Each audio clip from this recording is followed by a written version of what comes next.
Mention 3 differences between a living cell and a brick wall. मतलब brick wall मतलब जी जहां पे ईंटें लगी होती है। ब्रिक का मतलब क्या होता है? ईंटें होता है ना ब्रिक का मतलब। अभी ये तो मुझे लिखने की जरूरत भी नहीं थी तो लिख दिया मैंने अभी। Mention 3 differences between a living cell and a brick wall. ईंटों की दीवार। 3 differences between a living cell. एक लिविंग सेल क्या होता है? लिविंग सेल क्या होता है? मैं क्या हूं? मैं लिविंग सेल हूं। आप क्या हो? लिविंग ही तो हो। Got it? हम डिफरेंसेस बताने हैं इनमें कौन कौन सा है। ठीक है, तो कुछ इस तरह से लाइन लगा ले। इधर हम लिविंग सेल का लिख कर देंगे लिविंग सेल, और इस तरफ क्या होगा? Brick wall. क्लियर? अब मैं कुछ पॉइंट्स आपको बोलूंगी जो क्या हो सकते हैं, डिफरेंसेस हो सकते हैं। Got it? तो पॉइंट कौन से होंगे? पहली बात तो जो ब्रिक वॉल होती है भाई वो वॉल है। वॉल का मतलब क्या होता है? मतलब रिजिड होगी। रिजिड का मतलब जो कठोर होगी। अब लिविंग सेल तो सॉफ्ट ही होंगे, वो तो इतने ज्यादा हार्ड नहीं होंगे, राइट? इतने ज्यादा वो रिजिड तो होंगे नहीं। तो फर्स्ट पॉइंट हमारा क्या बनेगा कि जो ब्रिक वॉल होती है that is rigid. Okay, rigid मतलब मैंने क्या बताया? कठोर। और जो ये होंगे लिविंग सेल होगा वो नहीं होगा, मतलब वो क्या होगा? Non rigid. Clear? First point is this. उसके बाद अगर हम बात करें सेकंड पॉइंट की, और क्या आपको पता चल रहा होगा? जो वॉल होती है, वॉल में किससे बनी होती है? पहली बात तो ईंटों से। और क्या क्या डलता है? सॉइल, मिट्टी। याद है आपको? मिट्टी लगाते हैं भाई। सॉइल, मिट्टी, सीमेंट जो होता है। तो बेसिकली ये क्या कंटेन करती है? ये कंटेन करती है सॉइल को। पर अगर हम लिविंग सेल की बात करें तो लिविंग सेल्स होते हैं वो तो सेलुलोज से बने होते हैं। सेलुलोज क्या होता है? मैंने आपको पहले भी बताया। सेलुलोज क्या होता है? Cellulose is a molecule. आप सेलुलोज क्या है? एक मॉलिक्यूल तो है। एक मॉलिक्यूल है जो कि कितने सारे एटम से, जैसे ऑक्सीजन, कार्बन से और भी हाइड्रोजन, इन सब से मिलकर बना है, राइट? 2 डिफरेंसेस क्लियर हुए। उसके बाद लिविंग सेल तो लाइफ प्रोसेस करता है ना। सेल क्या करता है? फंक्शनल होता है, मतलब ये कोई ना कोई फंक्शन परफॉर्म करता है। पर ब्रिक वॉल क्या करती है? Doing not any function. ये कोई फंक्शन नहीं करती है। Okay, so it is a non functional. Clear? अभी हमें इतने पॉइंट्स हो गए। ओके, 3 डिफरेंसेस हमने बता दिए। That's all. आगे चलते हैं हम। Next one is what is difference between an organ and organelle. अब जो ये ऑर्गन है, हमने जो पिछला क्वेश्चन किया है वो है मेंशन 3 डिफरेंसेस। वो लिविंग सेल है और ब्रिक वॉल। उसी तरह से हमने इसमें भी डिफरेंस बताना है। जैसे उसका डिफरेंस था उसी तरह से इसका डिफरेंस होगा। अब ऑर्गन और ऑर्गेनेली। ऑर्गन्स कौन से होते हैं? लंग, किडनी, लिवर, और कौन कौन से भाई? इतने सारे हमारे। Heart is an organ, right? Heart हो गया। ऑर्गेनेलीज क्या होती है? Organelles is a part of cell. Organelle is a part of cell. और ऑर्गन क्या है?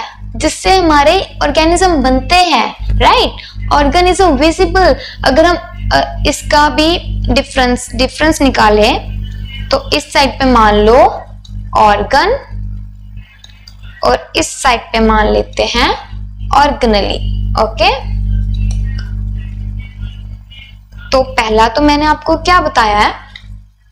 जो ऑर्गन होता है ये विजिबल होता है।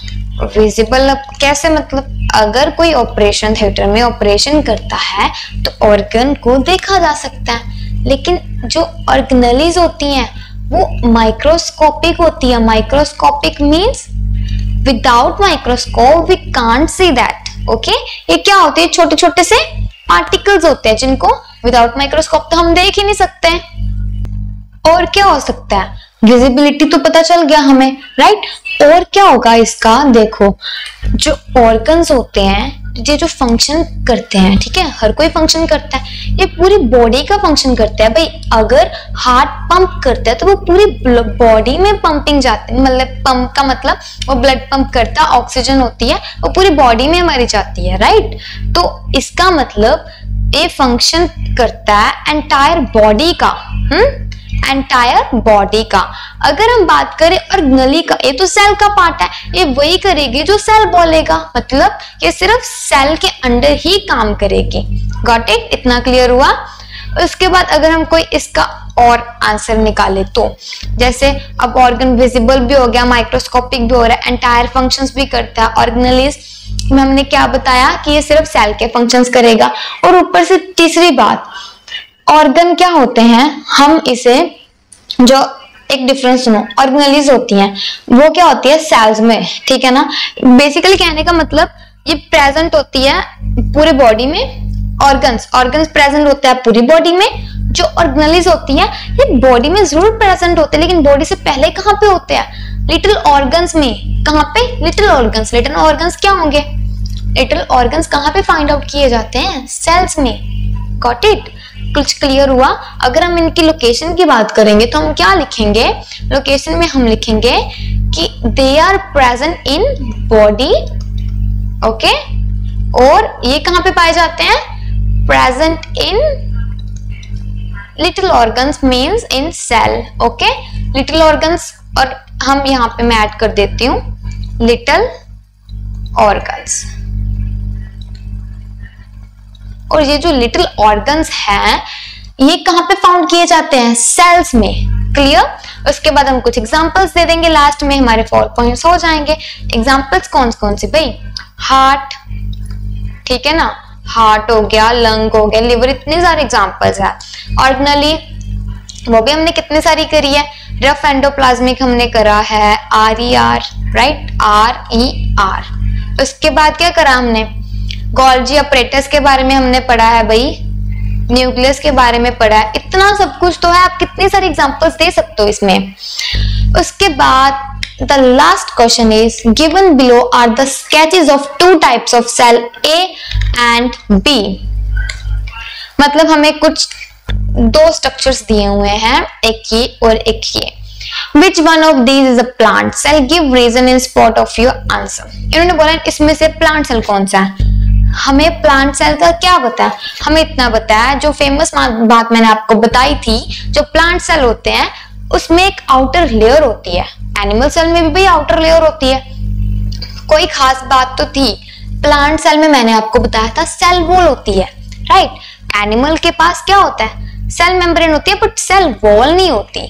तो प्लांट सेल के पास मैंने क्या बोला था स्पेशली चीज, कि प्लांट सेल के पास सेल वॉल होती है। ये देखो, ये उसकी सेल वॉल है। ये क्या है? This is the cell wall. ये सारी आउटर लेयर क्या है? ये सेल वॉल है। तो इनमें से प्लांट सेल कौन सा होगा भाई? ये वाला होगा प्लांट सेल। अगर ये बोल रहे हैं कि अपना रीजन दो भाई, आपने क्यों चूज किया कि ये क्यों है, मतलब आपको कैसे पता चल प्लांट सेल है?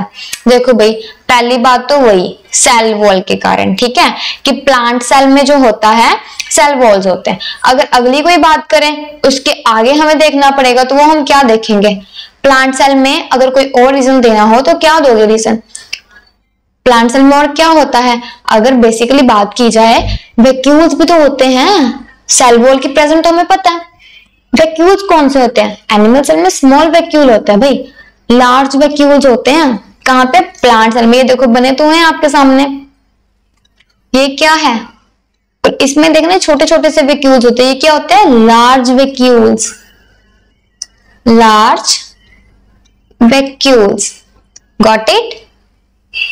सेकेंड डिफरेंस भी हो गया। अपने रीजन देने आपने कौन कौन से, वैक्यूल्स का भी हो गया, और वैक्यूल्स का मैंने आपको फंक्शन बताया हुआ है, स्टोरेज करता है और क्या करता है भाई? प्रोटेक्शन करता है, राइट। उसके बाद जो वैक्यूल होते हैं प्लांट सेल में, वो क्या होते हैं? पेरिफेरी। पेरिफेरी मैंने क्या बोला था? साइड लाइनिंग जो होती है। ये देखना, अब मैं बताती हूँ तुम लोगों को क्या मतलब। ये देखो, जो दिए हुए हैं वैक्यूल्स, एनिमल सेल्स में कभी भी साइड लाइनिंग पे वैक्यूल्स नहीं होंगे, बट प्लांट सेल में ये स्पेशल बात है, जो वैक्यूल्स होंगे भी तो वो ना साइड साइड पे होंगे, कुछ इस तरह से। ये देखो, पेरिफेरी। पेरिफेरी का मतलब क्या होता है? नोट कर लो पॉइंट। पेरिफेरी का मतलब होता है साइड लाइनिंग में, ओके। पेरिफेरी पे होते हैं, मतलब वॉल के साथ साथ लगना, साथ साथ में। जैसे हमारे क्या है, ये साइड्स, ओके, ह्यूमन बॉडीज की। ऐसे प्लांट सेल की जो साइड्स होती हैं वहां पे ये वैक्यूल्स जाके लगते हैं, that is called the large vacuoles और पेरिफेरी साइट। इतना क्लियर हुआ। अब हमारा ए पार्ट हो गया, हम करेंगे B part. List the cell structures which are common to both the type of cells. ये कैसी बात हो गई भी, इन्होंने पूछा है वो वाले सेल स्ट्रक्चर बताओ जो दोनों में कॉमन है। एक चीज तो हमें पता ही है, प्लांट भी सेल है, एनिमल भी सेल। अगर सेल है तो न्यूक्लियस भी होगा ही होगा, तो कॉमन पॉइंट क्या हो गया? Common point is nucleus. उसी तरह से अगर न्यूक्लियस भी है भाई, तो न्यूक्लियस के बाद भी कितना कुछ होगा। अब न्यूक्लियस है, माइटोकॉन्ड्रिया भी तो चाहिए, रेस्पिरेशन, फूड स्टोरेज, सब कुछ, तो माइटोकॉन्ड्रिया भी हो जाएगा। माइटोकॉन्ड्रिया अब कहाँ पे दिख रहा है तुम लोग, मुझे ये बताओ। ये देखो कुछ इस तरह से, अच्छे से विजिबल नहीं है, ये तो कुछ इस तरह से होता है ना भाई माइटोकॉन्ड्रिया, इस तरह से जिगजैग जिगजैग इस तरह से। तो ये क्या हो गया? माइटोकॉन्ड्रिया हो गया। और क्या होता है? प्लांट सेल में भी माइटोकॉन्ड्रिया होता ही होता है, राइट। ये देखो इसमें भी होगा भाई, इसमें तो शो ही नहीं किया, लेकिन हमें पता है कि प्लांट सेल में भी माइटोकॉन्ड्रिया होता है, ये दोनों में कॉमन है। आफ्टर दैट हम बात करें राइबोसोम, प्रोटीन, भाई प्लांट को भी चाहिए, एनिमल को भी चाहिए, गॉट इट। तो दोनों में क्या होंगे? राइबोसोम। राइबोसोम तो बच्चों को पता, छोटे छोटे से होते हैं, कुछ इस तरह के, जो कुछ बिल्कुल ग्रेइश कलर के, कुछ छोटे छोटे से होते हैं राइबोसोम, ठीक है। ये भी पार्ट हो गया। अब कुछ और पॉइंट्स होंगे। गोल्जी बॉडीज के बारे में हमने पढ़ा था, हम पहले पढ़ चुके हैं इसके बारे में, हम दोबारा से वो रिपीट नहीं करेंगे, बहुत बार रिपीट हो चुका है ये सब कुछ। एंडोप्लाज्मिक रेटिकुलम आप पढ़ चुके हो, स्मूथ एंडोप्लाज्म पढ़ चुके हो, रफ एंडोप्लाज्मिक पढ़ चुके हो, गोल्जी बॉडीज पढ़ चुके हो, लाइसोसोम्स पढ़ चुके हो। ये सभी आप ये पढ़ चुके हो कि कौन सी चीजें दोनों में कॉमन है। जैसे कि हम पहले भी इस बात पर डिस्कशन कर चुके हुए हैं, माइटोकॉन्ड्रिया दोनों में होता है, सेल है तो न्यूक्लियस तो होगा ही होगा। उसके बाद थर्ड वन राइबोसोम, वो प्रोटीन सिंथेसिस के काम आता है। अब राइबोसोम है, उसके बाद सुसाइड बैग्स, सेल्स अगर एक्स्ट्रा बन जाते हैं तो उन सेल्स को रिमूव भी तो करना है ना भाई, बॉडी थोड़ी ना भर देनी है अपनी, उसके लिए लाइसोसोम भी हो गए। उसके बाद क्या हो गए भाई? एंडोप्लाज्मिक रेटिकुलम्स भी हो गए, राइट। वो क्या होते हैं भाई? एंडोप्लाज्मिक रेटिकुलम के बारे में मैंने क्या बताया था। उसके बाद गोल्जी बॉडीज आ जाता है, उसका क्या रोल था। अब इतना सब कुछ हम पढ़ चुके हुए हैं। जैसे अब एंडोप्लाज्मिक की बात करें तो एंडोप्लाज्म मैंने आपको दो टाइप्स बताई थी, राइट। एक मेम्ब्रेन होती है, वो क्या करती है? फ्लैटेंड सैक्स होते हैं, सैक्स। अब आपको सैक्स भी भूल गया होगा, सैक्स क्या होता है भाई? तो कुछ इस तरह से होते हैं, खाली स्पेसेस होती है। क्या होता है? खाली स्पेस होती है, राइट। कुछ इस तरह से सैक्स होते हैं, कुछ इस तरह से। एंडोप्लाज्मिक रेटिकुलम में वो सब कुछ था। अगर उसके बाद हम बात करें यूकैरियोटिक सेल्स में होते हैं, यूकैरियोटिक सेल्स में क्या होता है? इतना याद रख लो, एंडोप्लाज्मिक रेटिकुलम पिछली वीडियो से जाके देखना, आपको क्लियर हो जाएगा। जो एंडोप्लाज्मिक रेटिकुलम होता है वो किसमें होता है? साइटोप्लाज्म में, ओके। एंडोप्लाज्मिक रेटिकुलम होता है साइटोप्लाज्म में और यूकैरियोटिक सेल्स में होता है। यूकैरियोटिक सेल्स क्या है? यूकैरियोटिक सेल्स है आप लोग, हम लोग, और क्या हो गए? एनिमल्स हो गए, राइट। इतना क्लियर हुआ। उसके बाद हम बात करेंगे एंडोप्लाज्मिक रेटिकुलम हेल्प करता है ट्रांसपोर्टेशन में, कुछ याद आया? ट्रांसपोर्टेशन सिस्टम में हेल्प करता है ये। अगर हम बात करें गोल्जी अपरेटस की, गोल्जी बॉडीज और गोल्जी अपरेटस दोनों भी हमने पढ़े हैं आराम से। और अगर उसकी बात करें तो स्ट्रक्चर से मैं आपको कुछ रिमाइंड करवाऊंगी। जो गोल्जी बॉडीज होती है वो कुछ बॉडी होती है राउंड सी, गॉट इट। राउंड सी बॉडी होगी जिसमें आप क्या देखोगे कि कुछ सब पार्ट्स होते हैं, जैसे कि गोल्जी अपरेटस सेल ऑर्गेनेली होती है। पहली बात जो किसमें हेल्प करती है? हेल्प करती है पैकेजिंग में। किसको पैकेज करना होता है? जो पीछे से प्रोटीन आया, लिपिड आया, उसको पैक करना, स्टोर करना, अच्छे से पैकिंग करके आगे भेजना। ओके, इतना क्लियर हुआ। गोल्जी बॉडी को गोल्जी अपरेटस भी कहा जाता है। दूसरा इसका काम होता है किसी चीज को स्टोर, प्रोटीन जैसे हो गया उसको स्टोर करना, लिपिड मॉलिक्यूल्स को स्टोर करके पैकेज करनी और आगे फर्दर भेज देना। क्लियर हुआ। आफ्टर दैट हम बात करेंगे बी पॉइंट, क्लियर हमारा। Name the structure found only in plant cell and those found in animal cells. कुछ ऐसे स्ट्रक्चर जो कि सिर्फ प्लांट सेल में पाए जाते हैं और कुछ ऐसे structure those found in animal sales. हमने उन स्ट्रक्चर्स के बारे में बताना जो प्लांट सेल में पाए जाते हैं सिर्फ, और एनिमल सेल में। प्लांट सेल में भी सेल वॉल पाई जाती है, ओके। ये हमें सिर्फ ये एक पॉइंट तो आप अपने मन में कहाँ भी रख लो कि प्लांट सेल में क्या पाया जाता है, प्लांट सेल में पाया जाता है सेल वॉल पाई जाती है। ओके, और क्या पाया जाता है, प्लास्टिड्स, कुछ याद आया, प्लास्टिड्स, उसके लेयर्स पे प्लास्टिड्स होते हैं। अब प्लास्टिड्स क्या होता है भाई, चलो प्लास्टिड मैं आपको बताती हूँ, उससे पहले मुझे एनिमल सेल का बताओ। एनिमल सेल में भी हमने कुछ पढ़ा था, एनिमल सेल में हमने क्या पढ़ा था, सेंट्रोसोम, सेंट्रियोल्स जो फर्दर क्रोमोसोम में हेल्प करते हैं। कुछ याद आया, जो क्रोमोसोम्स होते हैं उनके फॉर्मेशन में हेल्प करते हैं। क्लियर हुआ? अब दोनों पॉइंट्स दोबारा से सुनो। जो था प्लांट सेल, उसमें सेल वॉल पाई जाती है। एनिमल सेल में क्या पाया जाता है, क्या पाया जाता है एनिमल सेल्स में, मैंने अभी अभी बताया। एनिमल सेल में पाया जाता है जैसे कि सेंट्रोसोम, वो क्या करते हैं, क्रोमोसोम फॉर्मेशन करते हैं। ओके, उसी तरह से मैंने एक और चीज बताई है, वो है प्लास्टिड। प्लास्टिड क्या होता है, ये एक साइटोप्लाज्मिक, मतलब साइटोप्लाज्म में अवेलेबल होता है, storage of food and synthesis. Synthesis मतलब फॉर्मेशन करनी फूड की। ओके, क्लियर हुआ? प्लास्टिड मतलब क्या होता है, साइटोप्लाज्म में पाया जाता है।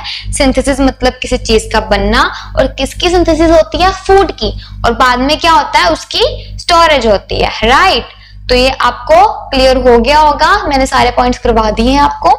Name the structure found only in plant cell, cell wall and plastid, और एनिमल सेल में होता है सेंट्रोसोम जो कि फर्दर हेल्प करता है क्रोमोसोम फॉर्मेशन में। Got it? So that's all about for today session.